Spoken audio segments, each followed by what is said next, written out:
Hello, welcome to the live showing of Hoods Near West Side. My name is Layla Karen Dade and I will be your host. Today we will be viewing several packages highlighting various businesses within Near West Side of Chicago. And we will be hearing from a few guests here in the studio. Our first package was produced by Alex Davison and features Brooklyn Boulders, a rock climbing gym. Let's take a look.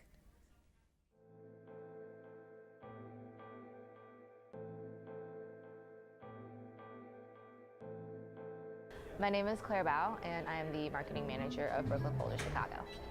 Chicago didn't have a climbing gym in the market, in the city, so we were the first to open. West Loop has always been a place of, vibrant culture, like a lot of restaurants and a good food scene, so I think it made sense to be close to that.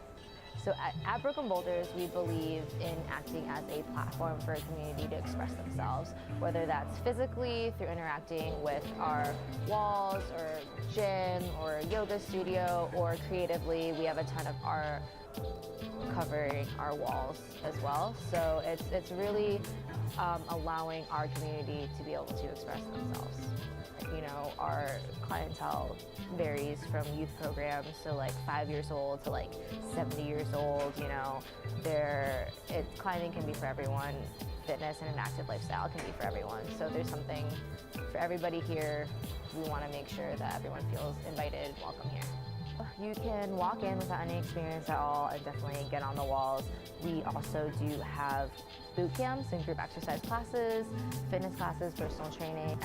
With climbing, it starts with intro to climbing. That's kind of the best way to meet other beginner climbers and kind of get your foot in the door, get the basics down, and then you progress into learn the ropes, where you're learning how to belay, and you can then kind of tackle some of like the taller walls and like learn more technique. Climb Like a Girl is a climbing series taught by women for women, and you can really see friendships develop. You can really have that kind of more personalized coaching component, which allows you to see progress like very quickly.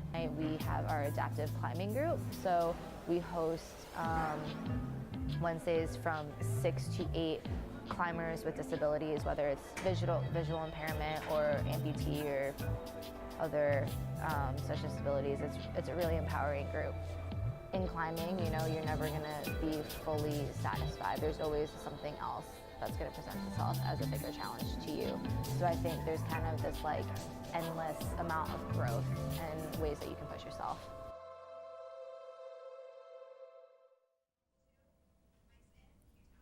We're here with the manager of Brooklyn Boulders, Chris Noth. Thank you for joining us today, Chris. Of course. Can you tell us a little bit about BKB? Absolutely. Basically, the best way I can sum it up is that it is an unconventional space, unconventional fitness space, unconventional social space.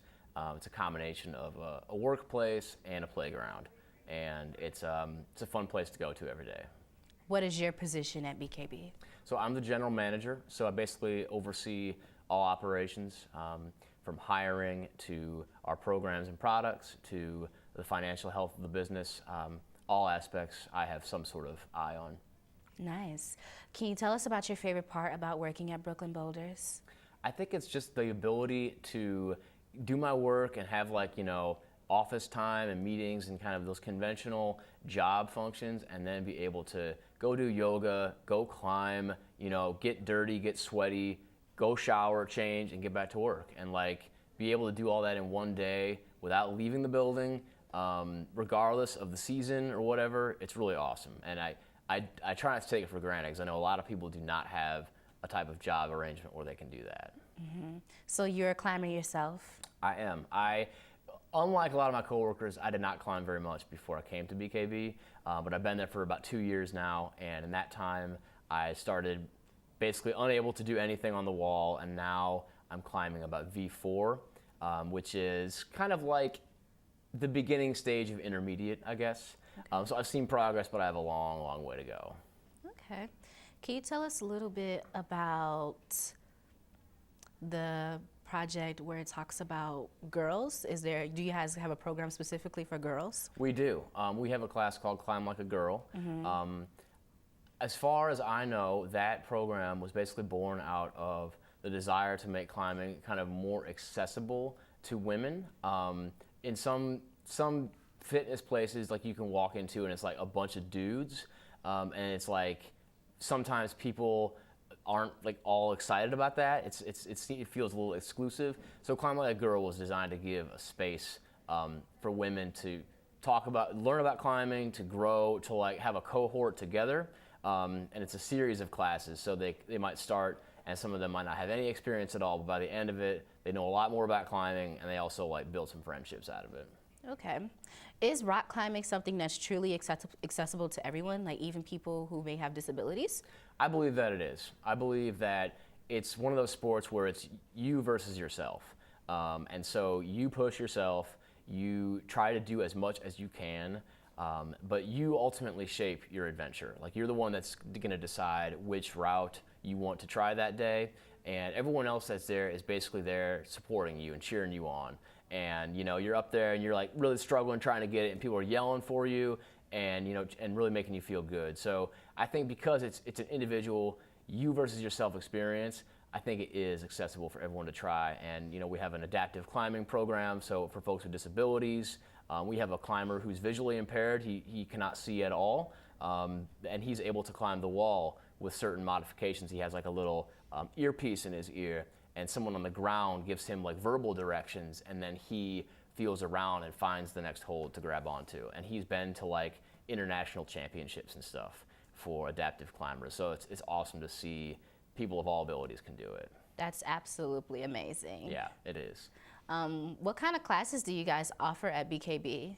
So tons of classes. We cover all aspects of climbing. So bouldering, ropes instruction on how to belay, how to lead climb, which is a more advanced form of climbing, how to boulder. And then away from climbing, we have a bunch of yoga classes. Some of them are very advanced, some are more restorative, or they might focus on kind of oppositional movements that really help with those climbing muscles and help prevent the risk of injury. And then we have boot camps, we have group exercise, we have personal training. Whatever somebody's interested in, we can find a way to provide it. Nice. Seems like you guys offer a bit of a variety. We try to, absolutely. And we're always open-minded and willing to try a new thing or start up a new class. Whatever the people want, we try to deliver. What is BKB's philosophy? I would say it is, one of our like catchphrases is like, make it an open house party. So we want it to be casual. We want people to, you know, anybody to be able to come in, have a good time, kind of do their own adventure, do what they want to do. Maybe it's working, maybe it's some yoga, maybe they want to lift some weights and they don't want to be bothered with anything else. Whatever they want to do, they can come in, be themselves, and you know, be fit and have fun. I would say that's what it's all about, wrapping all that stuff together. How does everything tie back into rock climbing? I mean, rock climbing is definitely our most visible offering. That's what, you know, anytime you see, if you go to a website that's big, you know, it's got a picture of rock climbing, that's what our advertising leads with. And that's really because rock climbing it's a very creative sport. It's you know, you versus yourself. It's aspirational. It's a long term. You know, it takes people decades to get good at climbing and to like progress through the sport. And so because it's kind of an unconventional form of fitness, I think that's why that's our main thing. Is we're trying to be unconventional. Would you call rock climbing easy? I would call it anything but easy. It is not only tough on you physically and beats up your hands and it, you know, it makes you sore and it wears you out, but it's tough mentally, and it's hard when, you know, when you look at the wall, it doesn't look like it's that big of a deal when you're just standing on the ground. But when you actually get up there and you have to go for a move, and you know in your brain, if I miss this move, I'm going to fall. And I might land on a soft mat, but it's 12 feet below me, and I don't know how that could go. Maybe I could even roll an ankle. Like maybe, you know, who knows? And so you have those voices chirping at you in the back of your head. And so to fight through that and to remember your technique and remember your strategy, even with that element of risk, takes a ton of concentration and kind of fortitude. And so that's a unique element that you don't see in a lot of other sports, I think. So this is an indoor rock climbing facility, right? Yeah, 100%. We actually moved into it was the Presbytery of Chicago. That was the building. Okay. So I think part of the building was offices and part was like for parking. And so we ripped the ceiling off of the parking area and built it up like 30 feet higher so we could have these huge walls inside. So it is all indoors. We're open 365 days a year, rain or shine, and Chicago weather is notoriously unpredictable. So it's good that we can do that. And it's a good refuge, way to get out of the elements in the wintertime, because it's always a nice, 68 degrees inside. So, yeah. Now, I know there's outdoor rock climbing too. Is there a difference between indoor rock climbing and outdoor? Yeah, they're 100% different. We, as an indoor rock climbing facility, some people just climb indoors and that's it. Chicago doesn't have much natural outdoor rock climbing around this area. You got to drive at least 3 hours or so, maybe up to Wisconsin with Devil's Lake, or down to the Red River Gorge, which is just over the border in Kentucky. So if you're a local climber and you don't want to get in the car, gym climbing is what you got to do, but they're 100% different. I mean, the way real rock feels compared to plastic, that tells you kind of everything that you need to know. It's very, very different. And in the gym, it might feel more controlled. Outdoors, you're farther away from civilization too. So for some people, that can feel a bit more extreme, or like you really have to be extra careful because if something happens, you're farther away. But they are 100% different. Yeah. Definitely. Well, thank you for sharing that information with us, Chris. My pleasure. Well, we're going to conclude this interview. And thank you for watching so far. And stay tuned because we'll be right back with our next segment about the Sohm Art Gallery.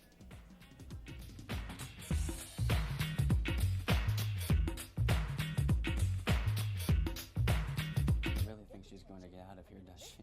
Be nice, she's new. Hello, is anyone there? Ugh! Wow. Even from our standards, you look awful. Oh, sweetie, what happened? Me? My friend Becky got to talk to this super cute boy, and I tried to act like I wasn't jealous, but I so totally was. And then out of nowhere, this concrete barrier just popped up. Maybe it was a semi. You mean you were driving? Yeah. I mean, I know the whole eyes on the road thing, but this was a super important text. Maybe you have to know, Becky. Texting? Great. But it was only like 5 seconds, and I'm a really, really fast texter, so it wasn't even a big deal. Actually, has she texted me back yet?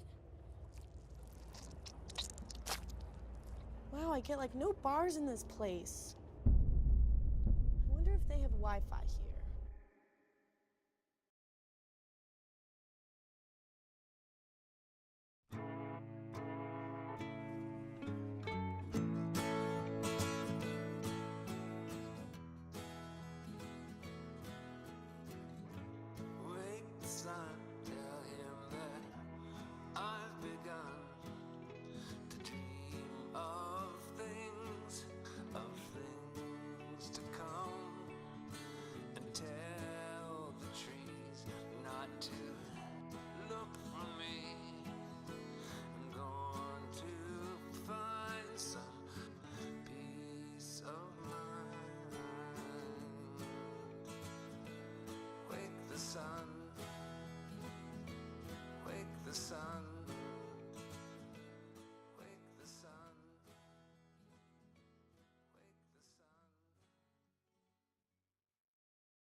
Welcome back to Hood's Near West Side. This next package was produced by Martina Baptiste and features the Sohm Art Gallery. Let's check it out. My name is Aaron Mazeika. I'm a structural engineer at Skidmore, Owings & Merrill, and we're here at our exhibit, which is entitled Engineering Times Art Plus Architecture. What the exhibit is about, it's about the engineering work that goes behind the architectural buildings you see around the world and some of the art installations. SOM's a practice that's worked, has an integrated approach to engineering and architecture, and been following that philosophy for 80 years or so. It tells the story of the engineering behind the architecture that has of all of the kind of high-rise buildings that you see around you in the city. And Chicago has, for a long time, been a kind of center of architectural design. And there is a huge amount of engineering research and kind of skills that have developed over the years in Chicago that have allowed these type of buildings to be built. So I think it's interesting to tell the general public about that story, the actual engineering behind the architecture that they see walking around the city. And quite a few of the buildings here in the lineup are Chicago buildings. Seeing some of the engineering behind these artistic installations, I think we hope is of interest to the general public. The models here, they've been in the various different venues across Europe, and now that we have this nice big space, we supplemented with a bunch more models. The actual process of installing all of the elements in this space was done over a very intense 1-week period with lots of late nights and volunteer crews working day and night to put it together. In the building industry, we reach out to our clients to see if anybody had an empty building we could borrow. So this building was lent to us with just a few weeks' notice. So they were able to accommodate us here, and we're obviously grateful for that, but it turned out to be a great venue. It's a vibrant neighborhood and easily accessible from downtown on the L. I mean, it's a great spot.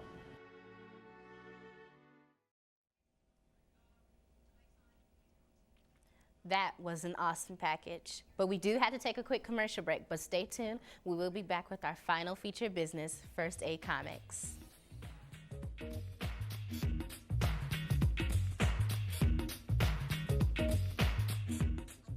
She's going to get out of here, does she? Be nice, she's new. Hello, is anyone there? Ugh! Wow. Even from our standards, you look awful. Oh, sweetie, what happened? Me? My friend Becky got to talk to this super cute boy, and I tried to act like I wasn't jealous, but I so totally was. And then out of nowhere, this concrete barrier just popped up. Maybe it was a semi. You mean you were driving? Yeah. I mean, I know the whole eyes on the road thing, but this was a super important text. Maybe you have to know, Becky. Texting? Great. But it was only like 5 seconds, and I'm a really, really fast texter, so it wasn't even a big deal. Actually, has she texted me back yet? Wow, I get like no bars in this place. I wonder if they have Wi-Fi here. I shouldn't do stuff like that when people could see me.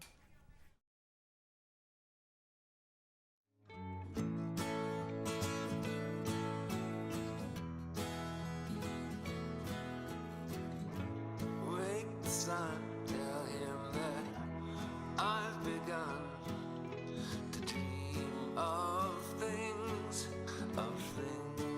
to come, and tell the trees not to look for me. I'm going to find some peace of mind. Wake the sun, wake the sun, wake the sun, wake the sun.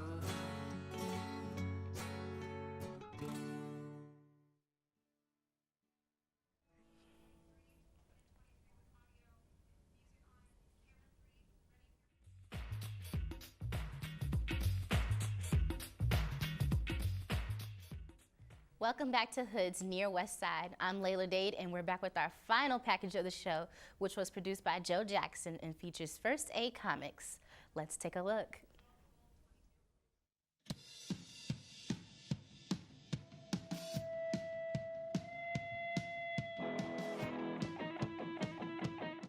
Hi, my name is Tom Seymour. I'm the owner/operator of First Aid Comics in Chicago, Little Italy. We started with one store about 10 years ago or so down in Hyde Park.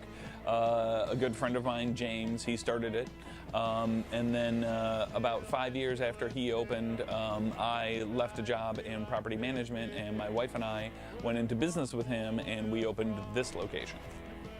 The South Side is important.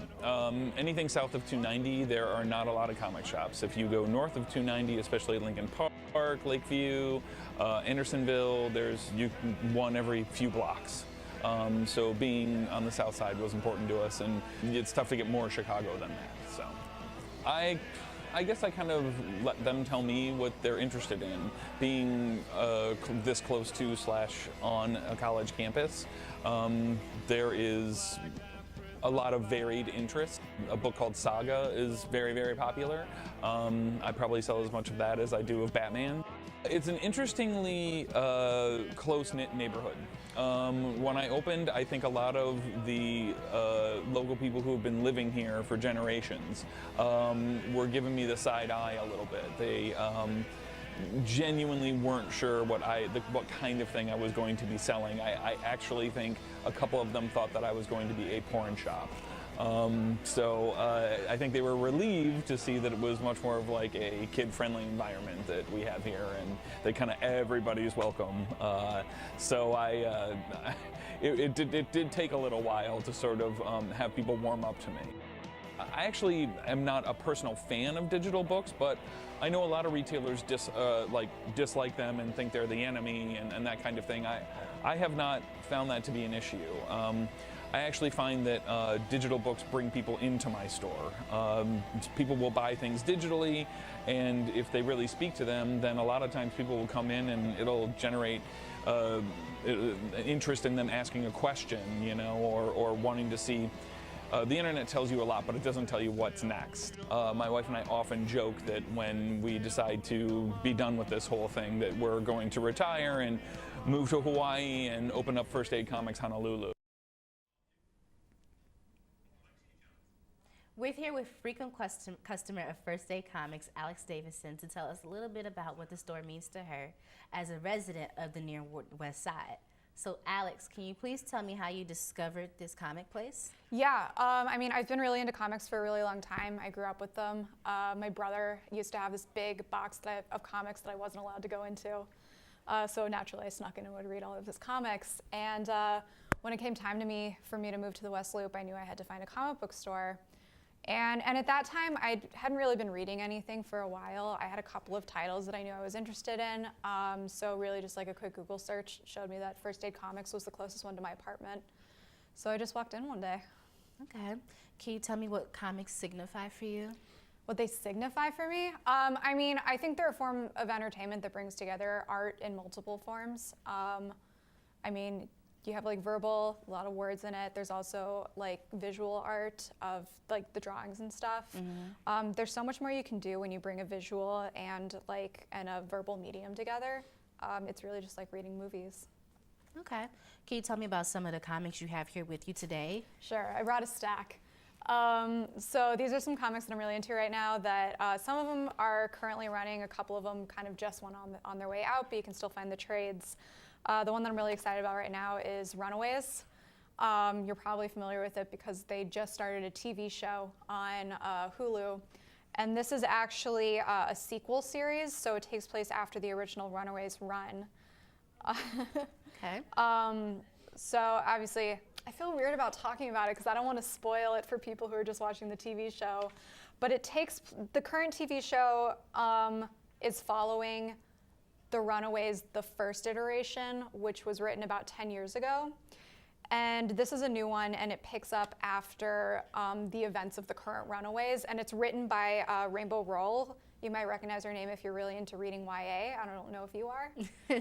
Not personally, but I have heard of it. Well, she's written a couple of like bestsellers, so it's really cool to have like someone who's like so amazing at writing a comic like this.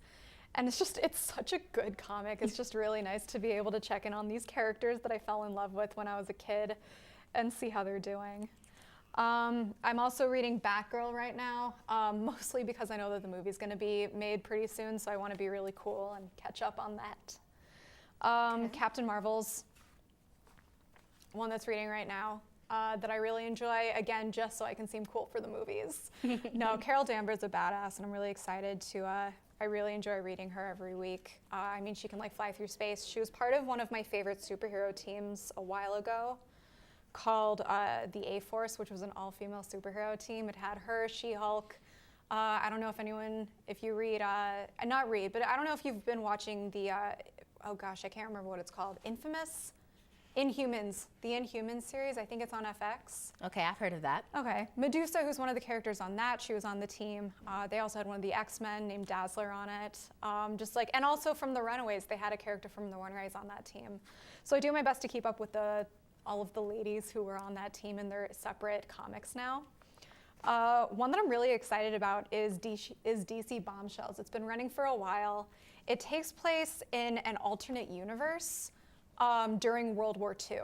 And the basic premise behind it is that because men were fighting in World War II, if you're familiar with like Rosie the Riveter and how historically during World War II, women had to step up and take over roles that traditionally were being done by men, like working in factories, that sort of thing. Absolutely. So in DC Bombshells, all of that is happening. And other roles that women are taking over are the superhero roles, because Superman, Batman, they're all off fighting Nazis. Now, yeah, Nazis, because it's World War II. I got confused for a second. Nice. What am I talking about? Well, thank you for sharing your comic books with us. Oh, you're welcome. Have you visited any other comic stores before? Yeah. Like I said, I grew up with comics. As you can probably tell from the stack that I have, I've been a fanatic from a young age. I go to, but First Aid is kind of my regular joint right now. Okay. And what was special about this particular place? Tom, who was featured in the video, who owns the store, is one of just like the friendliest guys I've ever met. I think especially being like a woman who's into comic books, it can be kind of intimidating to walk in and not know that much, which happened when I first walked in. So just the fact that he was just like, he and Joe in particular, who works there, just kind of jumped on like, oh my God, we're just so excited that you're into comics, and just handed me like stacks and stacks and stacks of stuff that they think that I would like. And you know, they've been pretty right so far. So it's just their enthusiasm and friendliness is just like incredible. That's wonderful.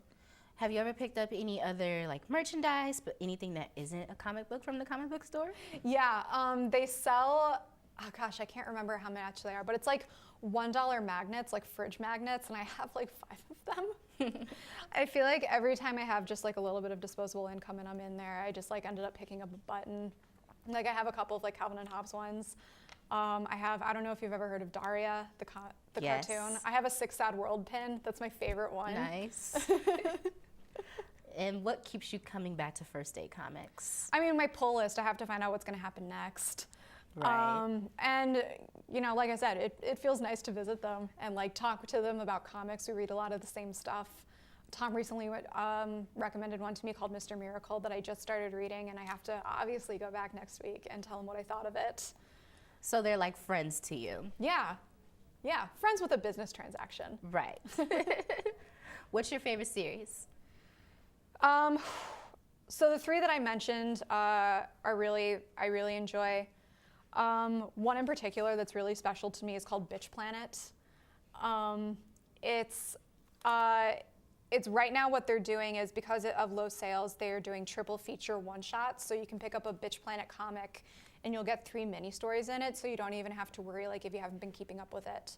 Okay. But it takes place in like a dystopian alternate universe, or just a dystopian like future where the world is run by a singular ultra patriarchal society, and women who don't meet these like very rigid gender roles are considered non-compliant and sent to a prison planet called Bitch Planet.